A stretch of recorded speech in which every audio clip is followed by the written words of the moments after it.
Hi, my name is Ryan Thomas, and I'm a high school English teacher in Austin, Texas. I want to talk to you guys a little bit about the state of education in general and COVID specifically. But what I want to talk about gets a lot deeper than just COVID because there are issues that have been around for a very long time that have continued not to be addressed. And I think that it's important that people know what really goes on when you're in a classroom. So let's start with COVID because that's really what's on everyone's mind right now. And then we can talk a little bit more about why things are the way that they are and what we could do perhaps to improve them. So, with COVID right now, teachers in my district and across the country, across the world, we're teaching online. So this works in Zoom. And I think all of us know, parents, students, teachers, we all know that this is not as good as in person learning would be. It's not a secret. In person learning has all kinds of advantages. I can look over a student's shoulder to see what they're working on. I can help them right when they run into struggles. I can get to know them better. They can work in small groups more easily. They can collaborate. There are all kinds of benefits. The reason that we are online right now is obviously because it's not safe to be in person. When you go around anywhere, you'll see that there are people who don't really want to wear masks. And when you imagine how teenagers can be, the risk should be pretty apparent. In the brief time that I spent in a classroom that did have students, right now some students are on campus doing Zoom classes still, just like they would be from home, but here on campus, which is a whole separate issue that we could get into, but is not worth spending time on. I spent about 2 hours in a room with 5 students. And in that 2 hours, I had to ask 2 of those 5 students to put their masks on because they're freshmen and they don't really think that much about it. I can't really fault them specifically. They're still young. I was foolish when I was young too. But as a teacher, it really makes me upset to be put at risk in such a way. Starting in November, which as of recording is about 2 weeks away, students will be returning to in-person classes here in Austin ISD. And that will be kind of similar to how classes were before COVID. Students will rotate around their schedules just like they normally would, but there's one big exception and one big problem. Some students will still be home because they have that choice. That is a choice that if I were a parent, I think I would make too if I were able to, for their safety and for my own. And so those students who are online still need to be taught, which means that as teachers, we're expected to teach the students who are with us in person in our classrooms and the students online at the same time. Now, you may not have taught a class before in Zoom, but there's actually a lot that goes into it. I don't just say, hey kids, let's get started on the work. Go do this assignment and then sit back for an hour. I do a lot of things. I set up breakout rooms so that they can collaborate, they can ask for help. I check on them. I go over lessons. I ask for feedback in the chat. We have discussions about videos and things that we look at. And so running a Zoom class is a full-time job. It requires just as much effort as running an in-person class. And you can imagine it will be quite difficult to do a good job for those students on Zoom and also do a good job for students online at the same time. And when I say difficult, I think what I really mean is impossible. So I'm stuck in a situation where I have to provide a subpar education to 2 different groups of students instead of providing an adequate but imperfect education online to all of them where we would all be safe. But look, I get it. Parents, you have to work. And usually we treat school as a form of childcare. In this country, it's sort of expected. We've come to take it for granted. And I think we've also started to come to take teachers for granted.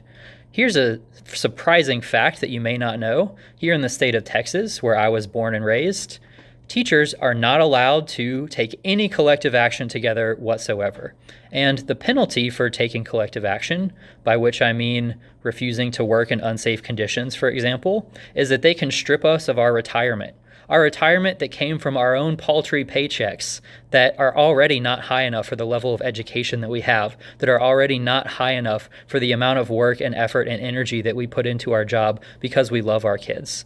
But our society has taken advantage of that love that we have for our students by refusing to compensate us fairly. And it goes far beyond just compensation.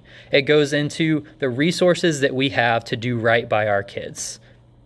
Let me give you a very specific example. I have learned in my research on effective teaching, which I do because it's important to me to do a good job, that having a library in my classroom of books that I know students like is one of the most effective things that I can do to help students improve at reading. Yeah, you could say they could use a classroom library, they could get a book from home, they could take the city bus maybe to the city public library and get a book. But I know, because I've learned it and researched it and looked it up, that having that library in my classroom is impactful for my students. So I've spent thousands of dollars of my own money. I've gone on Facebook to beg other people to spend their money so that I can have books in my classroom for my kids. I do the same thing when it comes to notebooks, Kleenex, hand sanitizer, pens, pencils, paper, folders. I could go on, and I'm sure that our science and our math teachers could talk about all kinds of things that they buy to make their lessons work better too, to make their projects more interesting and good for their students. And we do this because we love our kids. But should it have to be this way? I don't know if you've checked recently, but America is the wealthiest country in the history of the world. So how is it that America just somehow can't seem to afford to provide educators with the resources and tools they need to do right by their kids? Why is it that the average class size at my school is about 35 students?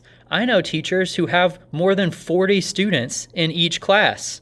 That's insane. That's insane. Here's something that is really cool to know about. Austin ISD is a district of innovation. Here's what that really means. There is a law in place in the state of Texas that requires class sizes to be under a certain amount, 25 kids. However, if you're a district of innovation, then you can innovate by having far more students in your classroom. There's an exception to the rule. How do you become a district of innovation? I have no idea. I've never been asked to do anything particularly innovative to qualify for this, but they certainly innovate by cramming as many students into my room as they can. My room is actually so full of desks right now that it's hard to walk in here because that's how many students are typically in my classes. So when we think about these things, the resources that teachers are expected to pay for out of their own pocket, how teachers are barred from standing up for themselves so that we can stand up for your kids, how teachers are expected to work in unsafe conditions, how we're not paid fairly, these things indicate a lack of priority and a lack of respect for education in this country. If you're upset about why things are the way they are, regardless of your political beliefs, if you're upset about the fact that people can't really seem to talk to each other and agree about anything anymore, or even try to find a solution because they're too busy talking about how evil the other side is, then maybe we should think about how this came to be. Perhaps people have not been educated as well as they ought to have been because we were too busy focusing on other things. Things like giving the extremely wealthy even more money. Things like stripping health care away from people during a pandemic. We were so focused on those things that it's almost like we forgot that quality education might actually be good for society. It might be good for students. And hey, maybe it would be good for teachers. But that's my last priority. Honestly, I would like to be well taken care of. I would like to be respected, obviously. But if I just had the resources to do right by my kids, to be able to sit with a student and go over their essay and really help them learn without having to think in the back of my mind about the 37 other students in that class who are not getting to spend time with me because of how many of them there are, imagine what I could accomplish. It would be incredible. But instead, I am sitting here angry, thinking about how I may have to contract COVID to be able to serve my students, thinking about how probably students in my classroom will contract the disease because of the plan that's been laid out, and they or their family might have serious long-term health consequences or even die. I'm thinking about how even the students who don't get sick will receive a subpar education because a plan has been rushed through with no scientific evidence, with nothing whatsoever to justify it, simply because we want to all go back to normal. Look, I want to go back to normal as much as you do. I hate all of this, but I am a realist and I can look around at the world around me and evaluate the facts and the information that is out there, and I can see with my own two eyes that this plan does not work. Students should still be online for safety. Teachers should have more resources. And teachers should be allowed to stand up for themselves and unionize without having their retirement stripped away. It is ridiculous that in the most powerful and wealthiest country on earth, we would treat education as if it's the least important thing that we have to concern ourselves with, when in fact it should be the most important thing, because an educated populace is vital for democracy. And if we want to live in a free country, then we need to have an educated citizenry. And that doesn't just happen. It requires the work and the dedication and the commitment from thousands of people all around the country who put in their heart and soul into this job because they love it, but who know that they don't get the respect, they don't get the resources, and they don't get any of the things that they need to do what they should do for their kids. I hope that this has shed a little bit of light on the state of education in our country, and I hope that the next time you're in the voting booth or you hear about something like this, you think about maybe a protest you could participate in. You think about a letter you could write to your congressman, or maybe you take some action. You go to a school board meeting and you do something to make things better, because this is only going to get worse if we continue to ignore it.